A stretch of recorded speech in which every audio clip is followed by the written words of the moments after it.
What is up, YouTube? Me and Alex Carminati are back for week 7 of the NFL season. It has been crazy these last couple weeks. Some injuries, some crazy upsets. It is at that stage of the season where it is just hectic.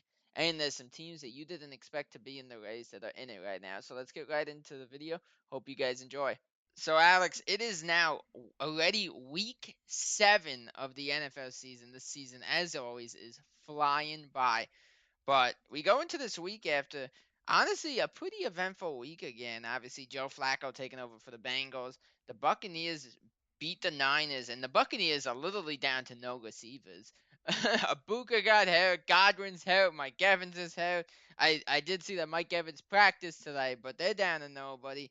Um, Jacoby Brissett for the Cardinals, not the biggest deal, but he actually did a better job with the offense than Kyler Murray has been doing lately. So that's a little interesting to see. The Ravens' decline continues.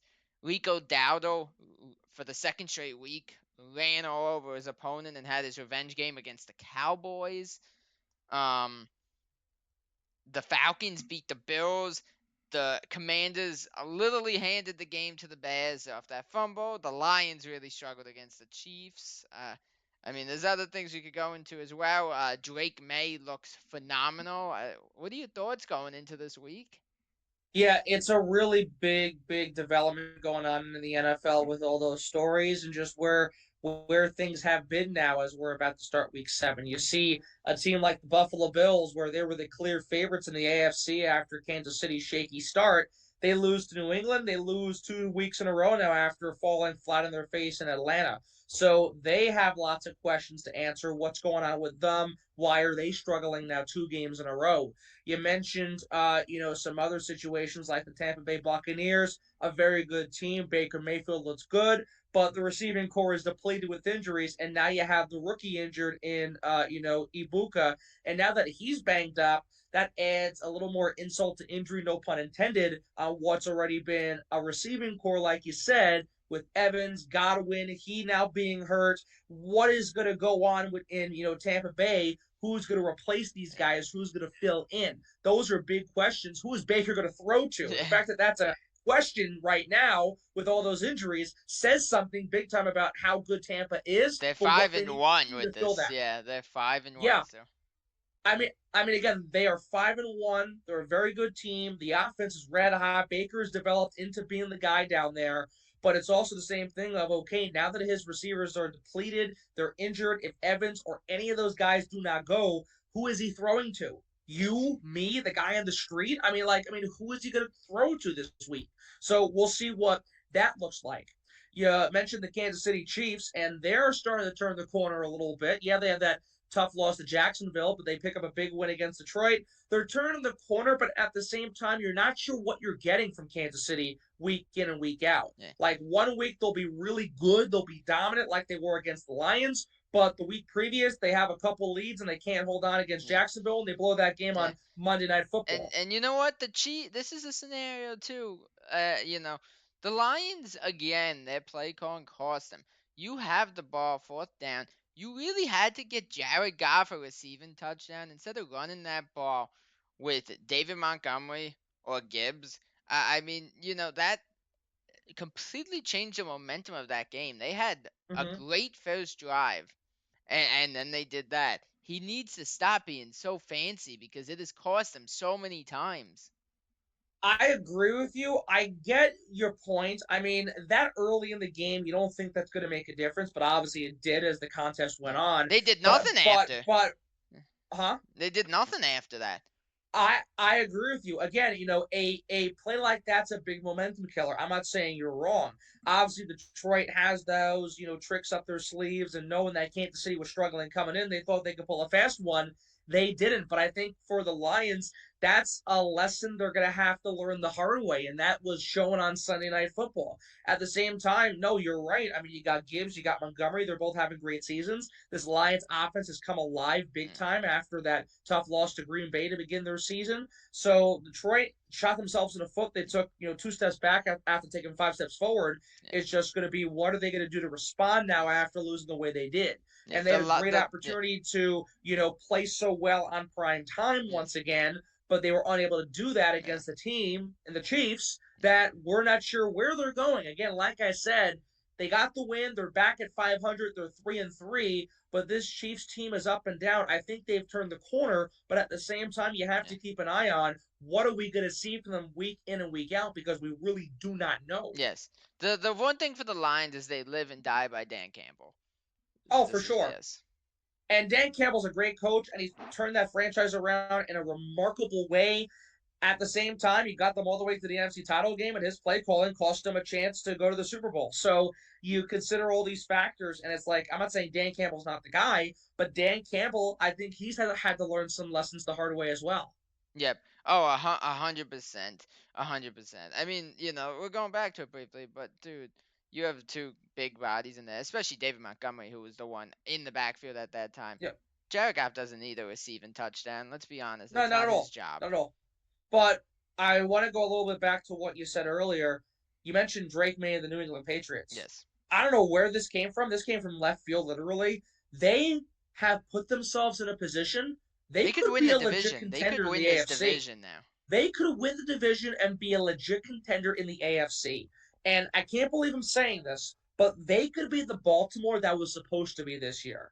Because the Ravens have completely collapsed. Lamar's injured, but besides that, there is nothing going for this Ravens team. Yes. We thought about the Ravens being this Super Bowl contender, this top, team in the AFC, potentially 1-2 with Buffalo, if you will, because we thought KC would take a step back. Well, KC's taken a step back, but Baltimore has gone down the toilet. And we're now talking about a team that was a Super Bowl contender that could be getting a top 5 pick in the draft this year. Yes. That's how much it's changed around Baltimore and how we're talking about them. And with New England playing so well, and with Drake May building his confidence, and with Mike Vrabel being the guy they needed, they should have brought in Mike Vrabel years ago. Yes. Why they took so long, I don't know. But they finally realized, okay, Vrabel's the guy. Here he is. Took longer than it should have been to bring him there, but he's there now. All that matters is that you're winning with him now, and Drake May is developing. You're getting both of that, and you're seeing that right now. And I think you're right. If Buffalo, for whatever reason, continues to stumble their way in some of these games, win or loss, New England could really take advantage of it. And on top of the fact, I know it's only one game, but New England has beaten them already this year. Yeah. If New England somehow is able to sweep the season series, they have the tiebreaker. And if it comes down to a tiebreaker or one game here or there, New England could shoot Buffalo in the foot, and that could make the difference on when they who's the play one. again, by the way, New England's home. Right, right. That's true. New England's home, and that's the thing. If the Patriots, like I said, get that season sweep, and it comes down to a tiebreaker, then New England has the higher seed. They win the division, and Buffalo gets bounced to a wild card. Yeah, which would be crazy to think about. Because you know what? I thought the Patriots were going to be improved this year, but I didn't think they'd be a great team. I don't think anybody thought this, honestly. And they have really impressed. Their defense looks good. Drake May is just developing stronger and stronger as the franchise quarterback they were hoping him to be. Mike Vrabel has just reunited and re-engaged an overall excitement in New England with this football team. And Stefon Diggs is the perfect guy for Drake May to play with. I mean, Stefon has had a great season, and you bring in a veteran guy who's been around, coming off a torn ACL. He's having a great year. But you put a young quarterback with a veteran receiver like Diggs. I mean, that has been a perfect match for these two guys, and it's worked out perfectly for the Patriots. Yes, the only negative so far this season for the Patriots, and it's been an issue for a few years now, Rhamondre Stevenson cannot hold a football to save his life. That's true. That's true. And honestly, we'll probably they would have that. They would actually have one more win if he didn't repeatedly hand the ball to the Steelers. Well, again, that is true. I agree with you, and we'll probably talk about this as the conversation goes on. But the trade deadline's coming around the corner. Yes. And if Stevenson can't get his act together, I think a man by the name of Breece Hall might be going up north. That is very possible. Although Breece Hall, I saw a thing that said he did want to stay with the Jets. I don't know why he wants to stay with the Jets, but that's like saying I want to stay in prison. Why would you want to stay in prison? If you have the ability for parole, take the parole and leave. Breece, here's your opportunity. Take the parole and leave. Yeah. Yeah, if he just decides he wants to stay, I don't even know what to say. But yeah, it's Well, interesting, and the trade deadline's a good point because you see some of these teams that are falling apart. The Jets, the Dolphins. You could see a guy like Jalen Waddle get moved for. possible. So it could, this could be interesting. If the Giants keep playing the way they're playing, and they're in a race, we mentioned it last time, I think, that the Giants would need to figure something out with the receiver. Maybe the Giants, if they're in the race, go after a guy like Jalen Waddle because suddenly the NFC East is a little open because the Commanders lost, the Cowboys lost, the Giants beat the Eagles and the 2 games back from them. The Giants aren't done. Like No, it's they're not. And they have found their guy. Jackson Dart's their quarterback. He has played phenomenal. Cam Scatabo has brought a unique energy to this team. That's a great 1-2 punch for this team to have for how young yes, they are. And Jackson Dart has played very, very well. It's taken a while for them to find the right quarterback. I think they have found the man. And he has really impressed in a short sample size, guaranteed, but he's showing that at such a young age, he can play for this team and compete at the NFL level. And he is able to build a chemistry that has not been seen with a quarterback in this offense for a long time. yep. So he is doing very well. This offense looks good. It sucks that Honestly, neighbors. since Eli, you haven't seen it since Eli. Absolutely not. And guaranteed Neighbors is now done for the season, unfortunately. But I think you're right. If the Giants can win a couple more games and put themselves in a playoff situation, you could see maybe Waddle. I think you can see Jerry Jeudy be on the move from Cleveland. I think you can see a couple guys maybe being on the move, across the league, and Yeah. they could find themselves with Big Blue. I don't know if it will happen. Obviously, we'll see as the weeks go on what takes place. But the Giants could be seriously looking for a receiver if they are going to stay competitive. 100%. Before we get into the games for the week, is there anything else you want to add, or you?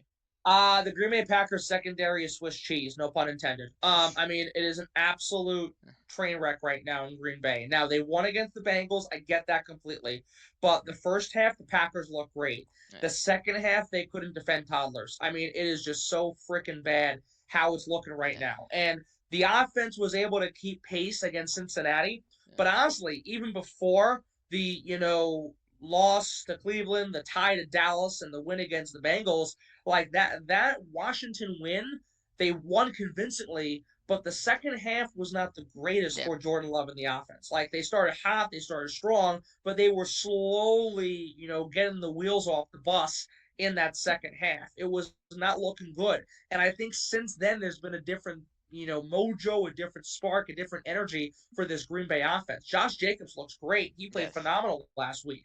He's been a rushing threat. Tucker Kraft has been an awesome weapon for Jordan Love. Tucker Kraft is a top five tight end right now in the league, Yep. easily. So they've had their moments of good things, but they've had their mishaps of really just frustrating moments, and that was the case against the Bengals where they almost lost that game. So the Packers really have to get their act together. And you mentioned Jacoby Brissett again. We'll talk about it later on. Packers play Arizona. They cannot afford Green Bay to give Jacoby Brissett the ability to have a good game. They No. cannot afford that And you at know this time what's of the very, season. very scary is Jacoby Brissett. I mentioned it when we started. Help that offense, and they did so much better with him than they've been doing with Kyler Murray. It's kind of crazy. So I mean, again, the the the the Packers can't keep their guard down with Jacoby playing that well. And if he's able to continue that and do well against a secondary that's struggling for Green Bay, it could be a long afternoon. Yes.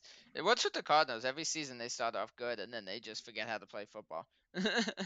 Arizona, I Yeah. don't know. Yeah. I mean, there are a lot of teams like that. I mean, I don't get it. I mean, there are a lot of teams like that where they start strong and they melt apart. And, you can use that with very different examples as time has gone on. But, I mean, I think the thing for Arizona, they're still fairly young. Keep that in mind, too. They're still fairly a young team. I mean, again, Kyler's a veteran now, but Marvin Harrison Jr. is still getting his feet wet in the league. They've got some other guys across the line that are fairly young. Max Melton on defense is still a guy who's developing in the National Football League. And I think Jonathan Gannon, if I understand correctly, I think he's still their coach, and he's a guy Yeah. who was, defensive coordinator in Philadelphia. I'm not saying he doesn't know how to coach a team, but I think he's still trying to get the grasp of what it means to be a head coach compared to being a guy who's an assistant coach. Yep. So No, I think 100%. Yeah. One thing that I want to add in that you got to keep in mind, obviously, James Conner's out for the season. That's a big loss to that offense right off the bat. But, one thing I do want to say is I can't imagine how much longer it's going to be before you have to give up on Kyler Murray. Well, it's something where I think the thing is that Arizona, yes, they've given him some options and they've given him receivers and talent and all of that, but I think Arizona has to work on their defense too. I think you have to Yes. keep that in mind because their defense Yes. isn't that great. Now, Kyler has not been the greatest so No, far he's this more year. I'm not focused on saying Call of Duty than. Look, again, it's something where I'm not saying that there's an excuse for Kyler Murray that, oh, there's issues on the defense or he doesn't have something to work with. He's working with nothing. No, he's got plenty to work with. He's not played well. I agree with you 1,000%. But I think at the same time, the Arizona defense hasn't been the strongest either. And there has to be improvements made there. Yes. So Arizona has to be able to bring in some guys who can build around Kyler Murray to give them some support. At the same time, I agree, Kyler has to be able to cut the mustard. And we'll see what happens. But at the same time, Jacoby Brissett's this guy. We've seen him across the league many times with different teams. He's his journeyman quarterback looking for an opportunity. Here's his opportunity, and he's making the most of it so far. 100%. But for time purposes, I do want to get into these games because we got a lot to cover. We're doing Thursday Night Football for the first time, honestly, this season. Yep. Um, so let's get into it. We got the battle of the elderlies in NFL terms. Two quarterbacks who are combined 81 years old. Aaron Rodgers leading the 4-1 Pittsburgh Steelers out there against the 2-4 Cincinnati Bengals with Joe Flacco. What do you got in this one? Aaron Rodgers and Joe Flacco have been in a pregame nap for 7 hours. Besides that, yeah, it should be a very fun game. It's going to be intriguing to see this. It really will because you got old man Rodgers and old man Flacco. You got the older folks there playing this game, and like you said, combined 81 years old. That says a lot in football terms. You're exactly right. So it should be fun to see these guys out there. Joe obviously was in Cleveland and they dealt him off to Cincinnati. I thought Flacco looked pretty good in his Bengals debut in Yes. leading a almost full comeback against the Green Bay Packers. So I think Joe will be motivated. Joe is looking forward to playing his first home game with this team. Obviously, the Bengals, brought him in after losing Joe Burrow. They obviously have no confidence in Jake Browning. Jake Browning has not been able to be the guy they were hoping him to be in replacement of Joe Burrow. So they brought in Joe, and Joe has done well so far in one game, and he looked good with Ja'Marr Chase. Ja'Marr's getting the ball. He had an awesome touchdown against the Packers. But, you look at the way Joe has started, it's a good start. We'll see if he can carry that into a game where Pittsburgh is hot and they have a very exceptional defense like usual. On the other side of things, you have Aaron Rodgers looking pretty good with the Steelers so far. And he's building a lot of good chemistry with his offense. He and Metcalf have been a really good Yep. unit of a QB receiver duo. He's getting a lot of guys across the offense involved. Their run game has looked strong, and TJ Watt continues to be a beast on defense. So obviously Pittsburgh's the better team coming in. But when it comes to what we see, I think the big matchup will be how Joe Flacco's offense faces against this Pittsburgh defense. That's Yes. going to be the big difference in what we see tonight. And also for Cincinnati, if I understand correctly, still Trey Hendrickson got banged up last week, Yes. and that's a big loss for the Bengals on their D line. So if Aaron Rodgers has all the time in the world, we know what he can do if that D line can't get to the quarterback. Yep. So we'll see how this goes. It's going to be a interesting game, no doubt about it. I think Pittsburgh could win comfortably here. Obviously, we'll see what type of Bengals offense we get. Maybe it's the same thing where it's kind of close, in the first two quarters, and then third and fourth quarter, Cincinnati has to make a comeback like it was for them in Green Bay a week ago. Maybe that's the case. What doesn't help both teams, obviously, is that they're on short weeks, but I think what Yes. helps is that they're both on short weeks. So they have the same amount of time to get There's ready no for this. advantage here. Right, right, right. They had the same amount of time to get ready for this game and recover after playing last Sunday. So again, we'll see how it all plays out. I think Pittsburgh's going to pull ahead. I think Pittsburgh will win the game. I can see them winning by 10, 13 points, give or take. I think Rodgers will look good. He'll continue his chemistry with Metcalf that he's built so far. The offense will be more than enough for Pittsburgh. It's just I think Joe Flacco will be able to play well. I think they'll have to play from behind, but I think Pittsburgh's defense overall will be too much for Flacco to play well enough to grab Cincinnati a victory. Yes, yeah, I completely agree. The one thing as a Bengals fan is we're playing a very good defense and we have a very bad defense ourselves. So I think with the Yes. way Aaron Rodgers and Metcalf have looked, they're gonna steamroll us on that end. And to be totally honest, we're very bad against the run. Jalen Warren could have his best week of the season yet. That is very possible because he's yet to have his breakout week. Yep. Um, but again, it is the Bengals. You got Jamar Chase, T. Higgins. I don't think it's gonna be a complete blowout at all. Oh I do no. think Pittsburgh wins. It's gonna be. I would not be shocked if maybe we lose by like 10 points. 10. Well, well. Again, I said between 10 and 13. I Yeah, can yeah. see that being a very reasonable score differential in a Pittsburgh victory tonight. So again, I think the Steelers win it. Cincinnati will not go down easy. I think they'll be very, very motivated to bounce back after losing the way they did. They really like Flacco. I think the way he started, they're confident with Flacco. They like what he brings to the table, and I think we'll see that on display, but not enough for a victory. 100. Yeah, 100% agree. But it should be a fun. It should be a fun Thursday night football game. We move in though to the London game on Sunday, and actually very very fun London game. We got the Rams versus the Jaguars. Puka Nakua is obviously banged up going into this game. We're not sure his status, but what are your thoughts going into this week? So, This to this my game, not this understanding, week. This game. to to my understanding, Yeah. I think Puka's out. I could be wrong, but I think he's gonna miss Sunday's game. That's what I understand, Okay. or at least it's leaning in that direction. That's what I have comprehended. Regardless, it's gonna be a good game because you got the Rams who are a good team. Jacksonville has surprised everybody. Trevor Lawrence looks good. This Jaguars defense is very, very physical, very intense to play against. The Brits are actually going to get a good game because they got a crummy one last week, and they got a Jets team who had minus 10 net passing yards.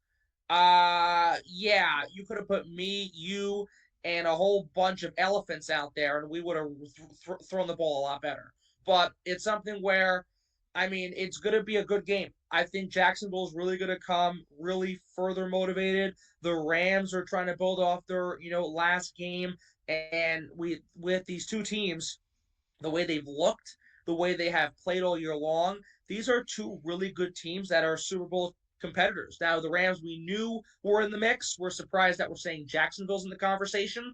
But in a wide open AFC, Jacksonville looks really good. And they're a team that could really throw a wrench in the hopes of some other teams that might try to sneak in, or some teams in their own division who are trying to Yep. get their act together, like a Houston, for example. So I think it's going to be a really close game. Not having Puka Nakua is going to hurt Matthew Stafford a bit. I don't think it's going to be a massive differential. It obviously hurts not to have him, but Matthews played great with Devontae Adams. Kyron Williams has had a good season. The offense is building really good chemistry around each other with or without Puka. And I think Tyler Higbee still is that great tight end they've had for years who can make a play for you with, his, strength and his ability to block, but he can also make a play for you when it comes to catching the ball from the arm of the quarterback. So you're going to see a close game. I think it'll be between 3 and 7 points, but I think Jacksonville will be a little too much. I think Jacksonville's defense will be able to get the best of the Rams offense just a tad more. I think Devin Lloyd will continue what he has had, which has been a phenomenal season so far. I think Jacksonville's going to win by a sliver. They'll pull out with the win and go 5-2. Yeah, I think so too. I know Jacksonville is a very very big team over there in London. I know the fans love them. Yeah. They're the home team as well in this one. Without Puka Nakua, I do have to give a slight edge to them. Brian Thomas Jr. is really getting going for Jacksonville after a pretty slow start to the season. ETN's looking Yeah, he back to looks his good. usual self. Yeah, I gotta give Jacksonville the edge in this one, which should be finally a fun international game because usually these international games are really really rough to watch. Yeah, I mean, for the most part, they usually have been historically. I will say, the Vikings obviously were overseas for 2 straight weeks, and they were in great games overall. But I will say the Vikings had a great fourth quarter against Yes. Pittsburgh to make it interesting. And then the Vikings having to come back down once again through a game winning touchdown pass with 25 seconds to go in the fourth. So they've made them interesting games in London and in Dublin before then, but last week's game was just an absolute catastrophe. It was Yeah, disgusting. I yeah, mean, it was so bad I wouldn't let a child watch it. It yeah. was just No, yeah. unwatchable. Yeah, 100%. But yeah, I'm gonna lean towards the Jaguars, but it is Jacksonville, so I wouldn't be surprised if the Rams do win this. It's a game that could go Right. either way. I wouldn't be Oh surprised. no, of course, but I think the Jags have it. Jacksonville is known to disappoint, but this is Jacksonville's time. They have to prove they're not the same old Jaguars. They have to. But yeah, it should be a fun game. We move into the 1 o'clock window, and honestly, I think this is a must win game for better teams or where they're at right now. We got the Philadelphia Eagles coming off their loss to the Giants against, as Tom Grassi, big Packer fan YouTuber, says, the purple incarnation of Satan, the Minnesota Vikings. Ah, I don't know who's quarterbacking. I don't know if it's Wentz or McCarthy. I'm sure you know, but what do you got in this one? Jason, I wish I did know. Yeah, Kevin O'Connell doesn't even know who he's going with yet. He yeah, hasn't made a decision, and we're talking on Thursday afternoon. So the Vikings are in a really sticky situation with the quarterback because you have JJ who's banged up, obviously, with a high ankle sprain, but Carson Wentz apparently suffered an injury to his non throwing shoulder in that win over Cleveland and London. So the Vikings are coming in banged up, which has been the story all season long. JJ told reporters the other day that he apparently is going to miss a little more time potentially than he thought already because he was diagnosed at first 2 to 4 week time period with his high ankle sprain. Then he got a second opinion and he told Vikings reporters that it's a 4 to 6 week span.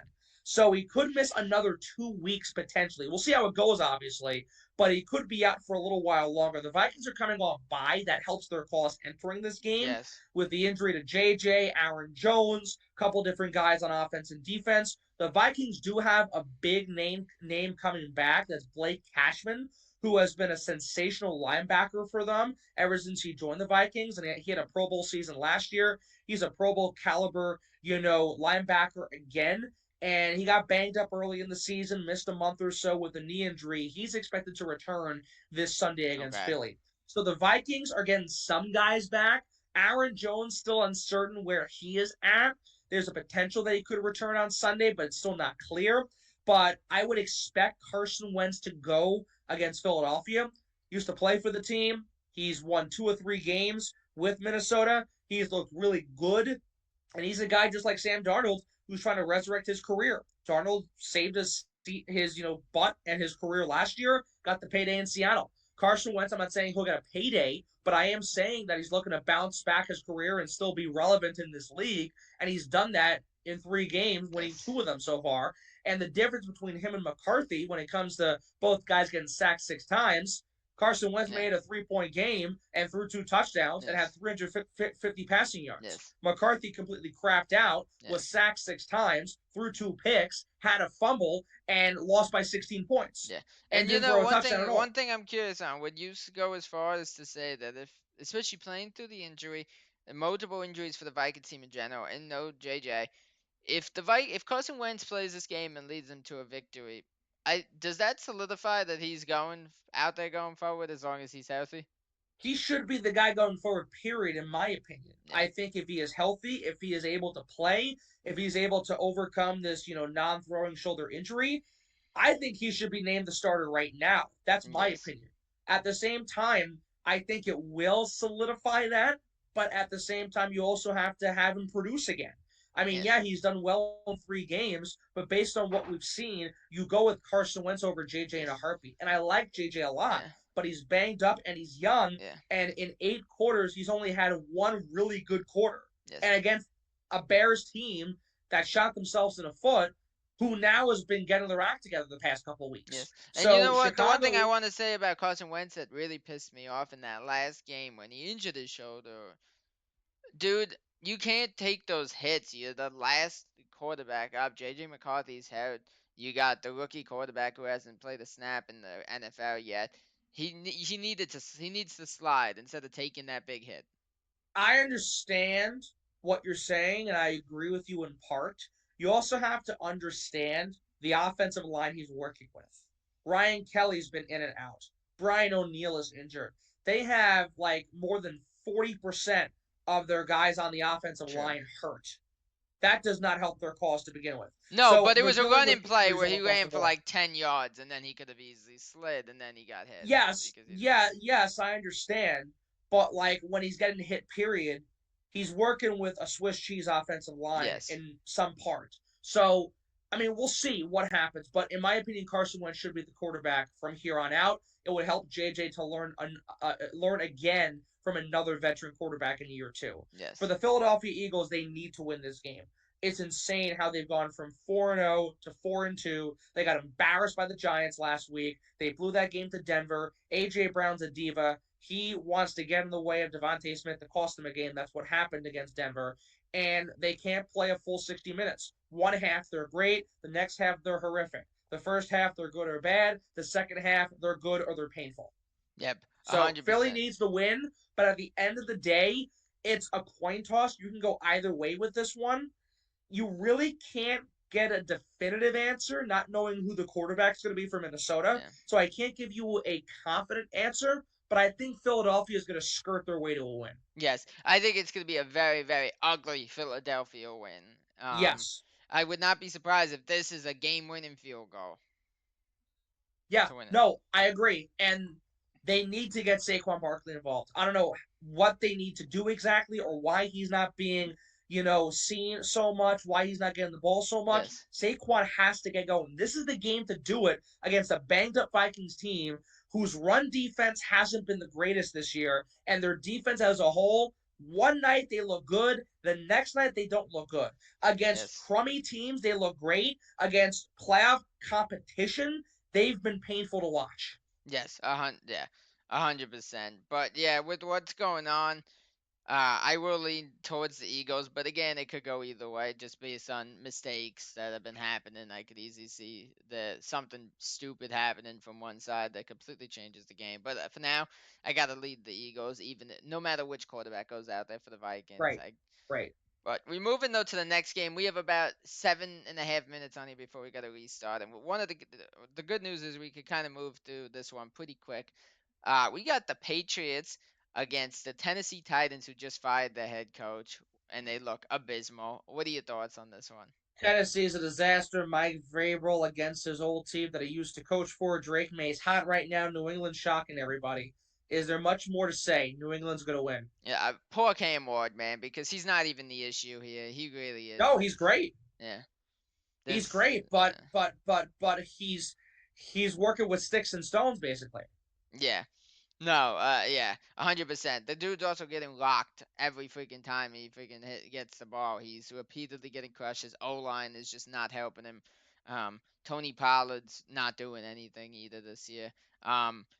Calvin Ridley, what a disappointment. What a disappointment he has been. Calvin Ridley just is not doing anything. He hurt his hamstring last game after one catch. Yeah, they're just a disaster. I think this might be a blowout game. I really do. I would not be Oh, surprised if it might be like a 28-7 game. It's very possible. it's going to be a rout, but no, I agree. New England's going to have a cupcake one here. Yeah, no, 100%. And New England takes advantage of the Bills being on their bye, and they for now get into sole possession of first place in the division. We move in though to the next game. Me and you are gonna be like, I can't believe we're taking this team, but it's because of their matchup. We got the Carolina Panthers, who are 3-3. Who would have? They haven't been 500 since 2021, by the way.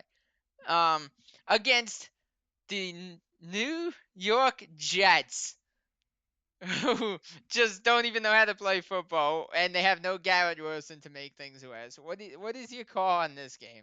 The the Jets have no chance.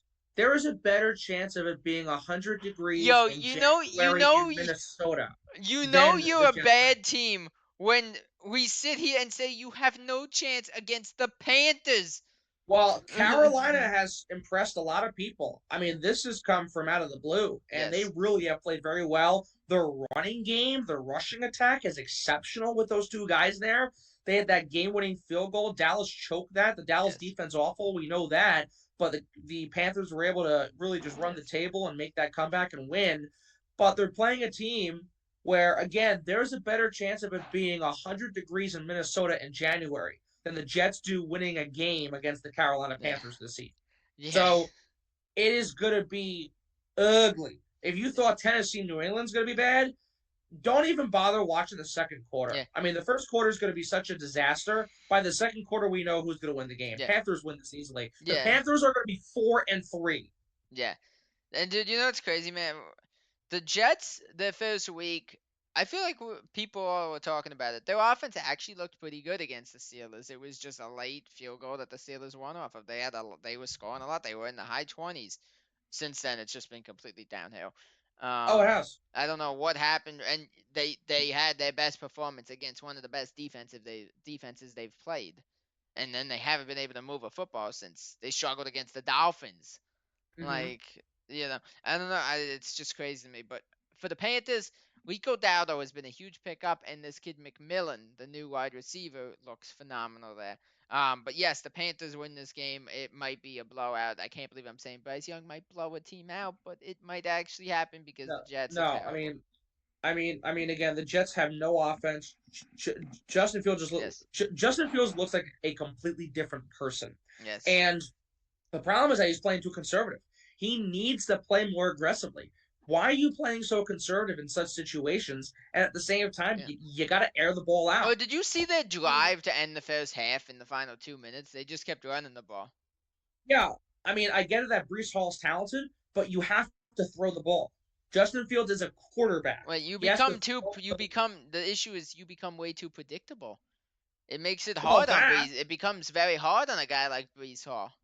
and also the offensive line's a joke to begin with. So whether it's Brees Hall running for 2 yards or Justin Fields getting sacked 9 times, and at the same time he's holding the ball 1,000 years, it's something where it's just a disaster. And Aaron Glenn has been a disappointment of a head coach. He has not done a good job leading the Jets team. Yep. He says there's motivation, he's trying to push these guys, whatever.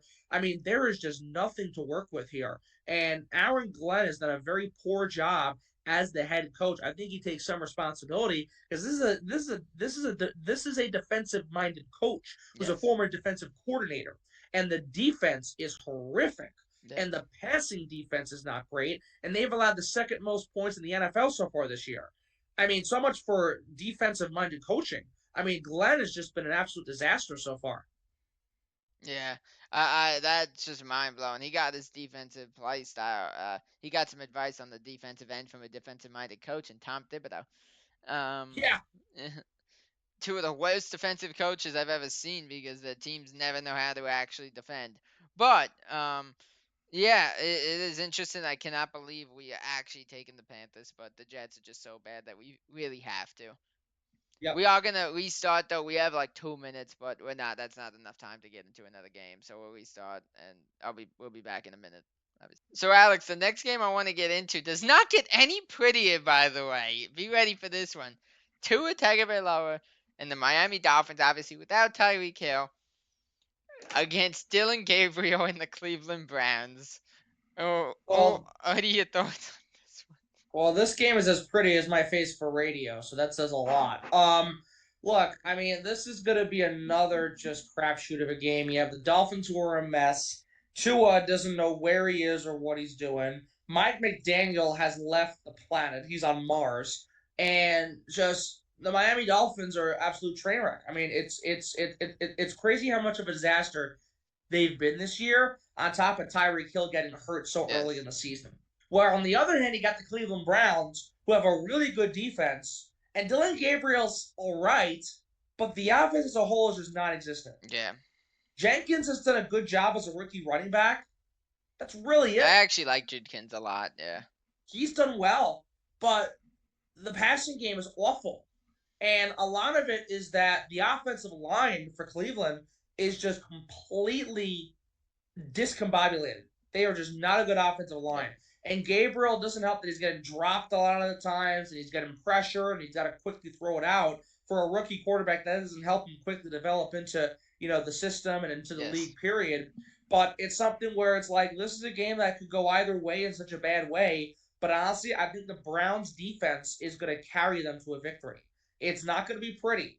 It's not going to be sexy. It's going to be disgusting. It's not going to be the most convincing win. Yep. Miami's offense is not good at all. Cleveland's offense is not good at all. The Browns, though, have a pretty solid defense, and the Dolphins don't. Yes. So at the end of the day, Cleveland's going to win based off their defense. I mean, this could be like a 9-6 game. Maybe Yeah. not a 9-6, but like a 15-12 or like a Yeah. 21-18 or an 18-15. It's going to be a close game, and it's going to be on the lower side of the scoring, Yes. spectrum. So I think Cleveland wins by probably 3, maybe 6. But at the end of the day, the Browns somehow grab a win in this one. Yeah. This is a game that could be the tie, by the way, of the season. But It could be another tie. I wouldn't be mm, surprised, but I think Cleveland's gonna find a way to win. I think the yeah. Browns defense is convincing enough against this Yeah. Miami team. Tua Not by might much, but Tua enough. might Tua might get concussed by Miles Garrett in this game. Yeah, hopefully Miles Garrett doesn't get mad. He takes his helmet and hits Tua on the side of the head. So hopefully that doesn't happen. Yeah. And if it does, Tua will be more than concussed. He'll be 6 feet under. Yes. Yeah. But yeah, ugly game. But just based on the defense, I'm gonna lean towards the Browns. But the Browns are another team who always disappoint, so it could go either way. Um. Mistake by the lake, baby. Oh yeah. But yeah, I'm actually taking the Cleveland Browns for surprisingly. We move into the next game. It doesn't get any prettier, Alex. We got Spencer Rattler and the New Orleans Saints against Caleb Williams and the Chicago Bears. What do you got here? Well, Chicago's actually looking pretty fine recently because they've won 3 in a row and they had an awesome comeback for their sake against Washington last week. So, look, I mean, the Bears are getting hot at the right time. I'm not sure if this will continue. I'm not sure if this is just a little fluke for a couple weeks. I'm not sure where this Chicago team is going to go and what we're getting from them in 2025. I will say Ben Johnson has done a great job turning this team around so far this season. I will say Caleb Williams has looked very, very good. Their offensive line looks pretty solid, and they're in very good rhythm with Caleb Williams. The Bears' defense depends on what day. Yeah. Like, some of the times the defense has been good, sometimes the defense has been rough to watch. At the end of the day, I think Chicago is going to be able to win this convincingly because the offenses look really good right now. It's going to be more than enough against the Saints team. Because New Orleans' offense is one thing, the Saints' defense, once again, is a train wreck. Yeah. And So all Chicago has to Spencer do Rattler is has put up the actually points and looked seal it. Spencer Rattler has looked pretty okay actually. He's looked okay, but like I mean, for Chicago, yeah, their defense isn't great, but they've been able to hold off Washington enough to grab a win. They've been able to hold off the Raiders enough to pick up that win. They've been able to shut down Dak Prescott and the Dallas Cowboys. Yeah. So, like, Chicago's defense isn't the greatest thing, but it's been improving slightly in some ways. Not fully, but in some ways they've been a bit better. Guaranteed still not good, but when you need them to have a big, fourth quarter stand, they've done that for you now 3 straight Oh, weeks. 100%. So I think Chicago's going to win convincingly. Yeah, New Orleans might be a little improved, but the Bears' offense is really red hot, and Caleb Williams is starting to develop himself as a pretty productive quarterback. I'm not saying he's great, but he's been productive recently, and I think he'll continue that at the expense of New Orleans. Bears win. Yeah, the only thing to keep in mind in this game is after the game, because of a groin injury, DJ Moore got transported to the hospital. It's So true. we don't necessarily know his status, but I don't think that's going to be enough for them to It's lose not this going to be game, a big especially with factor because Adunze and all right. those guys. Yeah. Well. Again, Adunze has looked really good the past couple weeks. They're getting a lot of guys involved in the passing game, whether it's DJ Moore or not.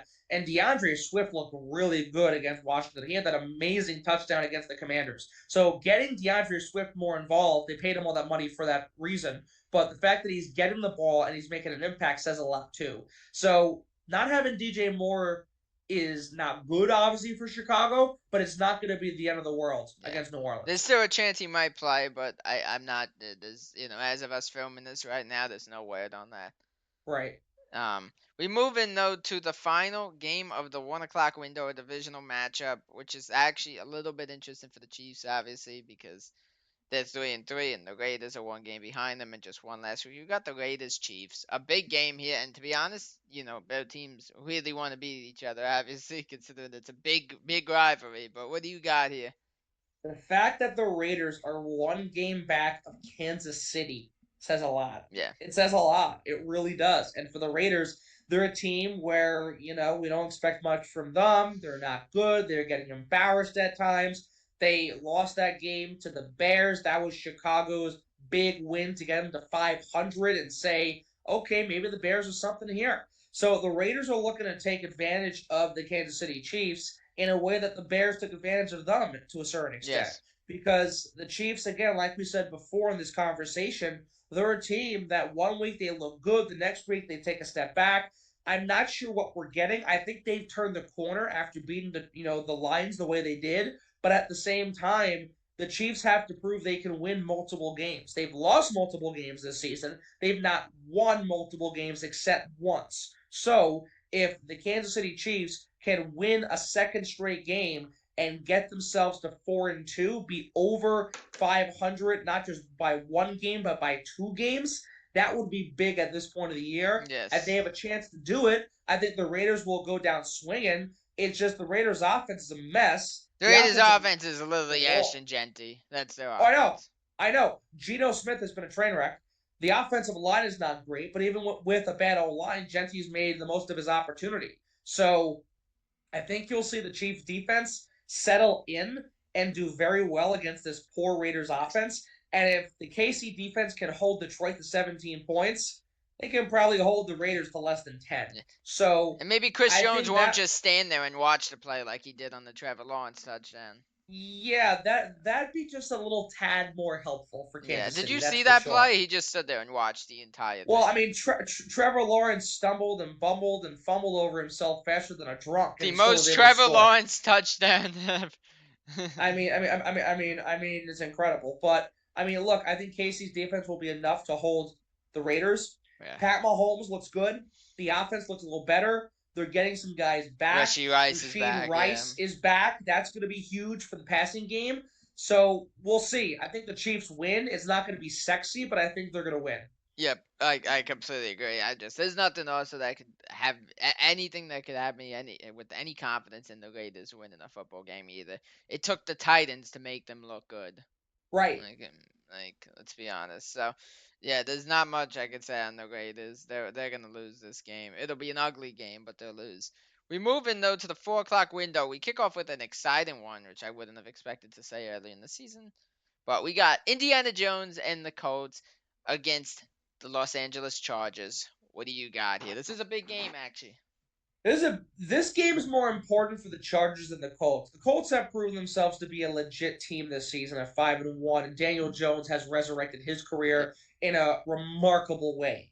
For the Chargers, you've had some really bad losses. You're trying to scratch and claw your way back into the conversation of a wide open AFC, Yep. and Justin Herbert needs a big bounce back. Like they started strong. They had that loss to the Giants. They lose that game to Washington. Herbert has that ugly pick in the second half, and the Commanders end up winning, 27-10 in Los Angeles. So the Chargers need this one here. The Chargers need it more than the Colts. Will the Colts win? I think they will, though, because the Chargers against some pretty decent teams have done well, but also against some decent teams they haven't done well.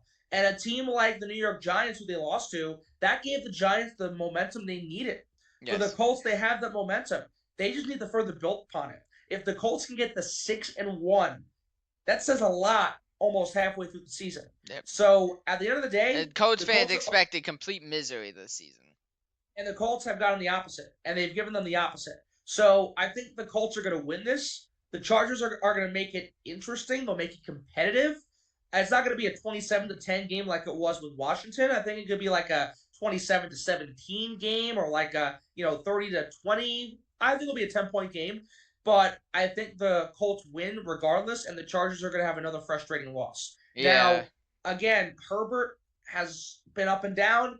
Great start, has been kind of rocky the past couple weeks against a Colts team that is really, That's really looking Chargers good and football. feeling That's good. Chargers It's going to be football. hard. Chargers It football. is it is Chargers football. And again, the Colts are hot right now.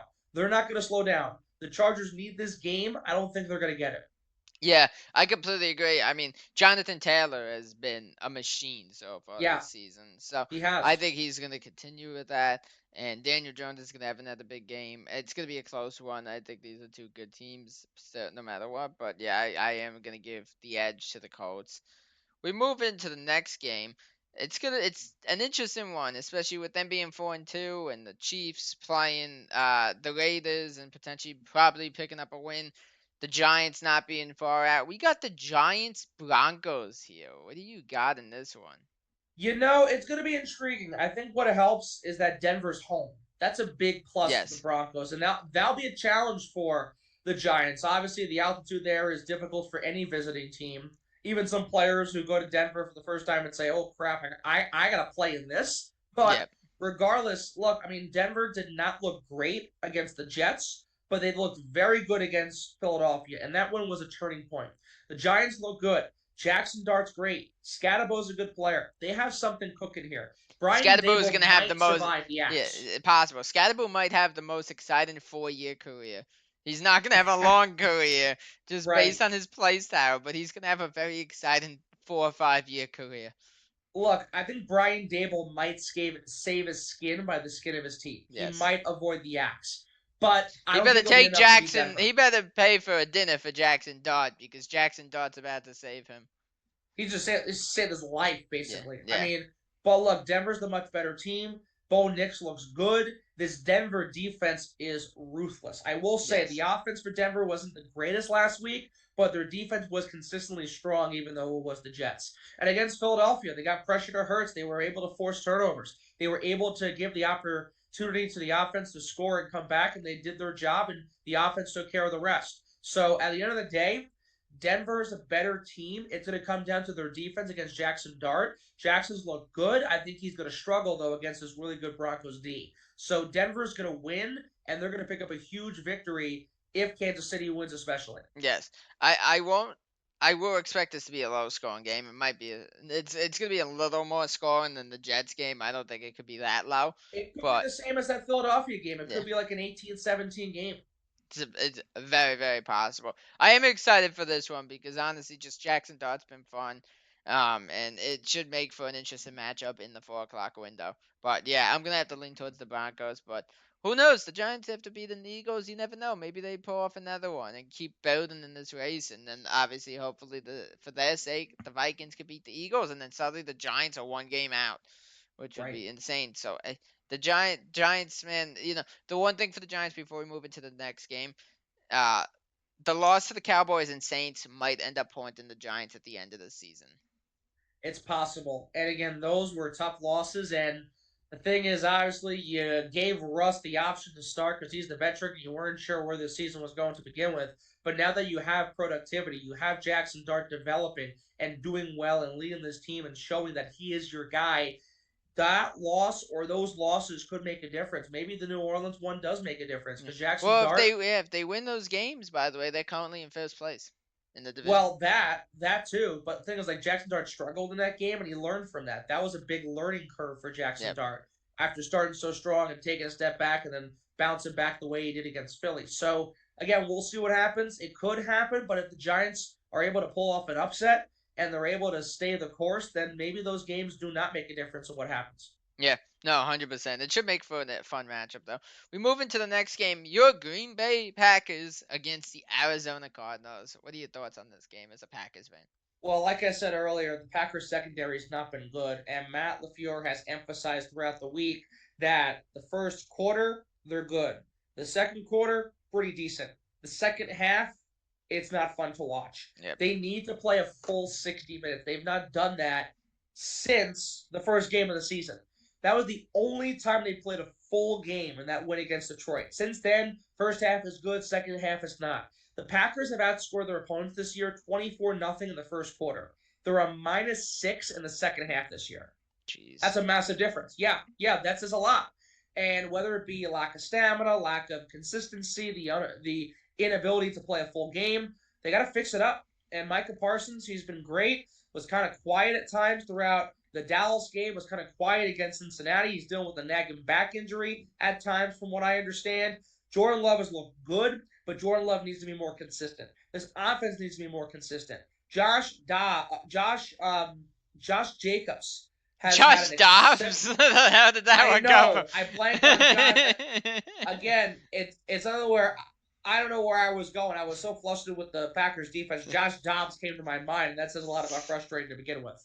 So Josh Jacobs has looked good, but again, this Packers defense has had an ill time keeping it somewhat of a convincing win.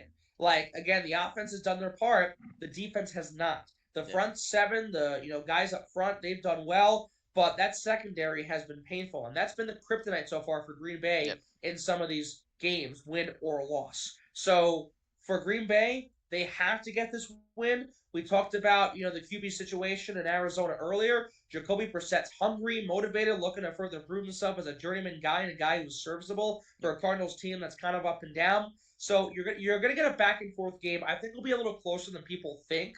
I think the Packers will skirt out with the win. It will be a 7-point win. It's not going to be convincing because of the fact that the defense has not been as strong. Yep. I think we could see a 7 to 9 point win like we saw last week against Cincinnati. I think the same thing could happen for Green Bay. I think the Packers do win the game regardless, but we'll see exactly how it plays out. Yeah, I completely agree. Look, no matter what, no matter how bad the Packers secondary has been, I don't think the Cardinals are good enough to steal a win against this Right, team. Jordan Love and that offense, man, does look right. good. Um, yeah, they just need to, because they did it a little more last week. They need to continue to increase with how much they use Matthew Golden.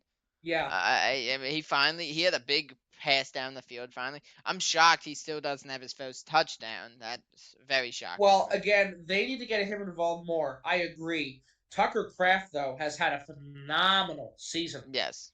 And Tucker Kraft, in my mind, right now is a top 5 tight end in this league. Oh, He has played 100%. absolutely amazing. And whether it's been a lack of Golden playing or some injuries to Reed or the fact that you have some guys doing well and some guys not being as active in the receiving game, Romeo Dobbs has looked good this year, but he's been the main guy that's really stood out in the The receiving corps. largest guardian cap in the world.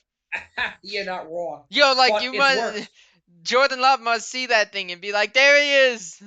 Oh, he knows exactly who he's throwing to when Yeah. he sees that big guardian cap. Yeah. That's for sure. You can't miss the guy from a mile away. But but it's something where like he's been the most consistent receiver. Some Yes. guys have been active and some guys haven't. Some guys have done well. Some guys have struggled. But you Yes. take away Romeo Dobbs, Tucker Kraft has been an absolute beast. He blocks Yes. for you, he catches balls, he scores touchdowns. He's your overall great tight end, and he has been so fun to watch. He's been one of the bright sparks that has kept this team going. 100%, and I think he could lead. He's gonna have one of the freaking best. He's gonna be the top tight end, and by the like scoring wise this season, just in productivity too. I really feel that way. Tucker Kraft is just becoming a really great tight end, and he's definitely jumped into that top five, especially with the decline of like Mark Andrews and Travis Kelce. It's opened the door for him to jump into that top five conversation. But yes, I think the Packers win this game, like you said, not the most convincing win, but it's gonna be like you said, like I'd say 7 to 10 as well. I think we moving though to the final 4 o'clock game of the day. We got an NFC East battle. An interesting one because obviously, who knows what happens with the Eagles, the Giants. All these teams technically right now are still in the race in the NFC East. We got the Commanders, Cowboys. What do you got here? Look, Washington's looking to bounce back after the loss to Chicago. Dallas is trying to bounce off blowing that game to Carolina. You have two teams coming off games that are really, really tough losses, and they each blew those losses. They blew those games and lost because of their own faults. So they're trying to bounce back. Dallas is home. That might give them the edge. But you also look at the fact that the Cowboys have tied at home this year Right. in a big game at prime time. And I'm not saying it's going to happen, but I wouldn't be shocked if it did. I wouldn't be shocked if there was a tie here. But at the end of the day, Dallas's defense is atrocious. Yeah. And the one, big thing you can take away from this Commanders team last week, the offense was there and it was Yes. consistent. The defense fell apart. The special teams was not there. Chicago took full advantage and ran the table. But Washington's offense looked good, and Jaden Daniels looks very good after coming back off the injury. So I think that's going to be the plus for Washington here. This offense still looks very good. They're still doing very well. Deebo Samuel's fit in perfectly with this team. And you look at this overall, Washington crew, they're really going to beat up on this Dallas defense. They've Yes. been struggling without Parsons when it comes to pressuring quarterbacks. Their secondary period has been weak this year. They are last in the league when it comes to defense overall this season, the defense. So I think that's going to give Washington the edge. If it's not a tie, the Commanders walk away with a win. Yeah, I completely agree. For me, it's very hard to have any confidence in this Cowboys team, especially with their defense. I mean, they made Rico Dowdle look like the best running back in the league. I mean, Rico Dowdle has back-to-back like 200-yard games. That is absurd. Ah, Um, but yeah, we don't know the status necessarily of CeeDee Lamb. That certainly hurts the Cowboys as well. it does. Suddenly for the Commanders, Luke McCaffrey is suddenly becoming an impact player over there. Younger brother of Christian, obviously, for anybody who doesn't know that is watching. Yeah, it's an interesting one, and I gotta think the Commanders they're gonna bounce back. The way they lost that game was so painful. Not that the Cowboys didn't have a painful loss, but to fumble that game and have it, it was completely in your control is just really terrible. And I think they're gonna bounce back. Jaden Daniels wants that too. But No, for yeah, I'm sure. gonna And yeah. and and just one more thing quickly here. I mean, again, Dallas, George Pickens has done a great job filling in as that number one receiver Yes, in the stead of CeeDee Lamb. But Dak Prescott's a guy where he's been able to deliver at times, and then when he hasn't been able to. And last week they had their chance to close it out, they blew it. Washington, same thing. Jaden Daniels, though, I think is better than Dak, and he's going to walk away with the win. completely agree with that one. We move into the Sunday Night Football. The Atlanta Falcons, who I still can't figure this team out, even going into Week 7, who just really gave the Buffalo Bills a ton of trouble playing against the injured reserves in the San Francisco 49ers. Fred Warner is now done for the season. Mm-hmm. If God forbid Christian McCaffrey goes down, I don't know what this team's gonna do because they're running out of players. They're But running out what of do you players, yeah and Brock Purdy's hurt. yeah what are your thoughts on this game? I don't really know what to say on this one. Well, I think it's really as simple as this. The NFC East is going to beat the rather NFC South, excuse me, is going to beat the 49ers for a second straight week. Tampa, of course, won the way they did. Atlanta will do the same. I don't care if it's in Frisco or not. Bijan Robinson is a unit. He is building his case as a top 5 running back in this league. Not saying he's better than Saquon, but Saquon has been absent for the most part. He's not been as active. He's not getting the ball as much. Bijan has been more active and he's better right now, not overall, right now than Saquon Barkley Yes. by a mile, by a mile. And Bijan has just done a great job leading that charge. Michael Penix has been settling in a bit more. He's been a little more comfortable Mm. at that QB And position. Kirk Cousins is waving at him from the sideline, Kirk saying, Cousins "What's up, waving at him, buddy?" yeah, he's waving at him, picking his nose, and wishing he was still in Minnesota. This So, poor guy has to get dumped before the deadline. I feel terrible for him. He's just sitting there. well, if Carson Wentz can't play for whatever reason and JJ McCarthy's still injured and they don't want to go to Max Brosmer, maybe he goes back. I don't know. But regardless, it's something where, look, I think the Falcons are going to walk away with this one very, very comfortably because San Francisco's banged up. It's one thing for the Niners to beat the Rams the way they did, Yeah. but they got trounced against Tampa Bay. Now, Yeah. Tampa had some injuries from that victory, but Tampa took care of business. They were in control from start to finish. The same thing's going to happen here. And yes, it still kind of is hard to figure out this Falcons team, but the way they played against the Buffalo Bills was very impressive, and Yes. that was a statement. It was a statement for Robinson to play the way he did, but it was a statement for the Falcons to play just very collectively as a unit to win that game and win very convincingly against the Buffalo Bills. Yeah. So Atlanta is going to walk away with the win big time. The question is, what are we going to get from San Francisco? Mac Jones might be serviceable, but for how long? Yes. And the team is banged up. You mentioned Fred He's Warner's already out for the year. showing some of the cracks over the last few weeks, Mac He Jones. is showing the cracks, but you mentioned Fred Warner. He's out for the year. Nick Bosa's out for the year. George Kittle's not healthy. Brock Purdy's banged up. That's why Mac Jones is playing. And who else is going to get hurt? Brock's mother, Brock's father, Mac's father. Everyone's siblings and grandparents on the team. Like, I mean, everyone's going to get Chad, if hurt this basically. happens, it's Alex's fault. He put this in the air. Too bad. Well, look, I mean, it's not my fault because I can't control injuries, but maybe it is my fault because I put it into existence. I don't know. But look, it's something where the 49ers are a train wreck and Yeah. you hate to see it because they are such a talented team and a good team when healthy. When they're not healthy, they fall apart like cheap wax. Yep. So Atlanta's going to run the table and the Falcons are going to make another big statement. Just San Francisco is going to be on the losing end.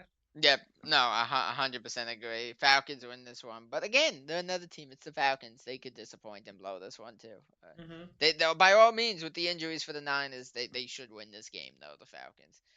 We move in though to Monday Night Football. We have a double header, by the way, a 7 o'clock game and a 10 o'clock game. So to kick it off, a very very fun 7 o'clock game: the Buccaneers versus the Lions. What do That's you gonna be a heck got? of What a do you matchup. got here? What do you thought? Look, that's going to be a dogfight. It's going to be a really big game for both teams. The question though is who is Baker Mayfield throwing to? Like we said earlier, who is I going to like be his There was receivers? a slip up, but I like Baker Maker. He's making things happen with nobody. Yeah, He's making. well, true. I guess that slipped up worked. Whatever. But like, who is he throwing to? Mike Evans, maybe. Chris Godwin, probably not. The rookie, I don't think so. But it's something where it's like, I don't know what we're getting offensively from Tampa Bay if they have no receivers for Baker to play with. Yeah. I know what I'm getting from the Lions. And I know that after a loss this season, they have roared back, no pun intended. Yeah. They lose to Green Bay, they look shaky, they win 4 in a row. They put up over 30 points in each win. Now they lost to Kansas City in a tough way on the Yes. road. I will tell you for the Buccaneers, Mike Evans in a limited capacity returned to practice today. Okay, but again, is he playing or not? Yes. No, I know. Is he playing or not? Nothing yet. That's great. He's back to a limited capacity. He's showing some signs and some growth and some, strides of maybe coming back, but it's a maybe. It's an if. Yeah. That means nothing to me right now. It's good to see. I'm not trying to downplay the situation, but that doesn't mean anything if he actually plays or not on Monday. So the Lions are coming in healthy. They're looking to bounce back after a tough loss. I think they're going to avoid the fanciness unless they're up by 40 points or by a big margin by somehow. But the Lions are going to use their run game. Jared Goff is going to want to bounce back. This Lions defense is going to want to really, recover after allowing those points by Kansas City. They allow 30 points. That's the first time they've allowed 30 points since the Baltimore game. Yeah. So, look, it's something where the Lions are going to definitely want to bounce back. I think they will. They're going to get a big win, and they're in a division where if Chicago, Minnesota, and Green Bay all win, they can't afford a loss here. No. So 100%. I think they're going to pull off the victory, and they're going to do it in such a fashion where you're going to see not quite the same response they had in the Week 2 win against Chicago, but I think a similar situation where it could be a win like they had against Baltimore, Yes. or even a win against Cleveland. 100%. Look, this is much more important for the Lions and the Bucks. Yes. Obviously the Bucks want to keep building on that, especially when you have some teams like the Panthers The and the Bucks Falcons. need this game too because yes of Carolina and yes of keeping pace with Atlanta. The Buccaneers need this game. I'm not saying they don't, but Detroit does need it more. Yes, yeah, and I do think they will get it just because look, while one of Baker Mayfield's random wide receivers he found off the streets before the game scored a touchdown last week. I mean, are they going to be able to keep that up? Those guys that we don't know, like, are they going to? Right. Yeah. Is Tez Johnson, the guy who you're referring to, is Tez Johnson gonna be able to fill in a slot of a Godwin or somebody else, or is it gonna be a one hit wonder and we move on? Yeah, one play and 60 minutes of football are two completely different things. So we'll see how it goes in an entire game situation for him. But yes, I do have to lean towards the Lions. We move into the 10 p.m. game. Yes, this is at 10 p.m. Eastern Time. We got the Houston Texans against the Seattle Seahawks. What do you got here? Well, obviously it's 10 o'clock because it's 7 o'clock over there in Seattle when the game gets underway. I mean, Houston's a team that's up and down. They've had some big wins to get them back in the conversation, but they've not been convincing. CJ Stroud continues to slump. It's sad because I like CJ a lot. He's not been the same since his rookie year. He had the sophomore slump, and he's been up and down so far in his third season. Seattle looks good. Sam Darnold looks good. Jackson Smith and Jibba is an absolute beast. He is the Justin Jefferson of the Seattle Seahawks that Sam Darnold was throwing to last year in Minnesota.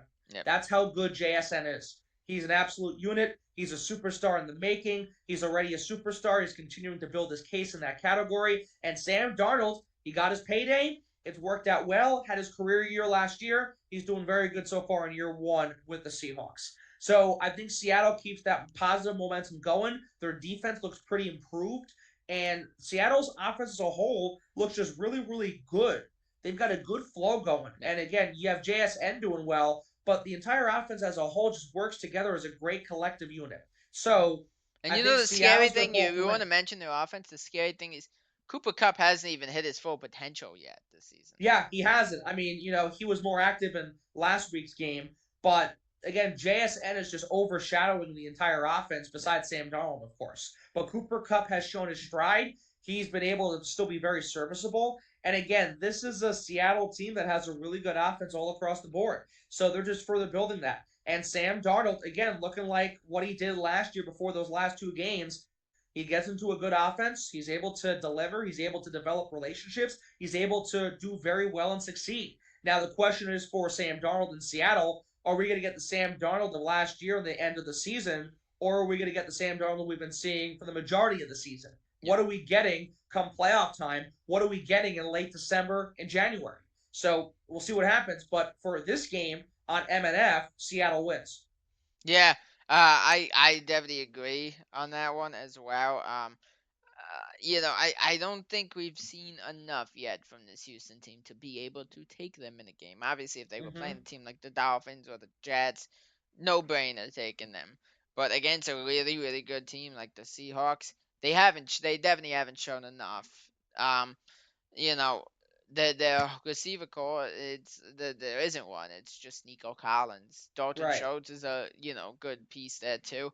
Um, but the running back situation is all over the place. They got 3 or 4 running backs, and that doesn't even include Joe Mixon, who's not playing. Like every freaking play, it's a different running back. There's this Marks guy, this Chubb. I want to say there's a third guy. It's a mess back there. And Nick Chubb obviously is just not the guy he used to be. He's had 2 brutal knee injuries over his Mm-hmm. career. One in college and one, what was it, 2 years ago? Correct me. I think it was I two think it years was ago. 2 or 3 Yeah, years ago, but he was with Cleveland when it happened. yeah. And that sucks for him because obviously he was a machine out there prior to that. But man, it's very hard to recover from 2 knee surgeries. His Right. knees are in quicksand at this point, to be honest with you. But yeah, I'm gonna have to give the edge to the Seahawks. Before we wrap this up, we have a couple minutes. Is there anything else you want to add in for the week, just throughout everything we discussed? Well, again, we've touched on the majority of the whole scene. I'm looking forward to watching the Old Man Bowl tonight on Amazon Prime. Yeah, Should be a fun game in the nursing home in Cincinnati. That should be enjoyable. mm, And thing is, again, with the Vikings, what are they going to do with quarterback? Is Carson Wentz the guy? Is he going to play to begin with? If Carson can't go, if JJ can't go, they resort to Max Brosmer. Does Max get a shot and maybe take the job as a third string quarterback? I don't know. We'll yeah, see. But look, I mean, there are a lot of things that we've touched on already that make or break what will happen this week. Teams need wins. Teams cannot afford losses. Teams that should lose will lose. That's how it should go. We'll just have to come back next time and see what happens. yeah. No, 100%. And look, we have some really good matchups, and we have some really, really ugly ones. Sorry if you guys are a fan of this team and you watch this video. If you're a Dolphins and Browns fan, disgustingly bad game. um, Makes me almost want to throw up in my mouth just talking about it. Fair. Fair. Yeah, Yeah. yeah. Um, and then honestly, the Panthers and Jets, it's a little better because at least the Panthers have been better lately. It's not the Bryce Young from week 1 and 2. It's at least a Yeah, little but the different. game's at MetLife Stadium, so it's an absolute crapshoot. It's an absolute horror show. So Yeah. But yeah, it should be an interesting weekend. What's so cool is we're getting to that stage of the season where these wins are so important. And if some of these teams like uh we want to talk the Dolphins and some of these other teams that are just not that good in the Jets, 1 or 2 more losses, if they in these next couple of weeks, they might become sellers. well, I think the Jets are sellers no matter what. And before we run out of time, Aaron Glenn has said he's not worried about trade rumors around Brees Hall. Well, he better be. If this continues to sink further and further down south than it has already, Brees Hall is going to be gone in an instant. Yes, he says he wants to stay. You might want to, keep on playing with the Jets, whatever. But if he has an opportunity to go for go play for Kansas City or New England or a team that's really competitive right now in a And needs playoff a running back. And situation needs a running back. Yeah. and needs a running back, go. They're going to trade you whether you like it or not. Yeah. So the Jets are going to be in a spot where it's going to get worse and worse. They're going to trade Brees Hall, regardless of what the rumors say. I think he's going to go, especially if this continues to get worse in a week or two. I think the And only untouchable there is Garrett Wilson. I just don't think they're oh, moving him.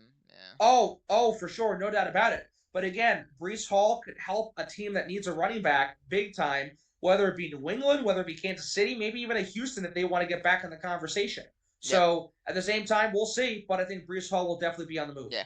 I mean, it's crazy. After we are a third of the way through the season, by the way, It already. it it always goes fast. Yeah. Too fast, It man. always goes fast. Too fast. I would say make football year round, but then you'd have a bunch of Antonio Browns out there. Yeah, then I think I one of those guys already. Yeah, so we don't need any more. But yeah, it should be a fun week of football. Some good like we said, good matchups, bad ones, but it should be fun. Thank you guys so much for watching our Week 7 NFL predictions, guys. Yeah, what a crazy week this is gonna be. And what a season it's been so far. Again, we always enjoy doing these, and we want to do them more often. We're gonna try to do every other week as of now. We might occasionally do every week, especially if it's a big week of football with a ton of big matchups. But we'll see. For now, though, guys, if you're new here, we'd love to see you guys hit that subscribe button. If you liked the video, leave a like. Also, comment your predictions for the week as well. But until the next one, peace out.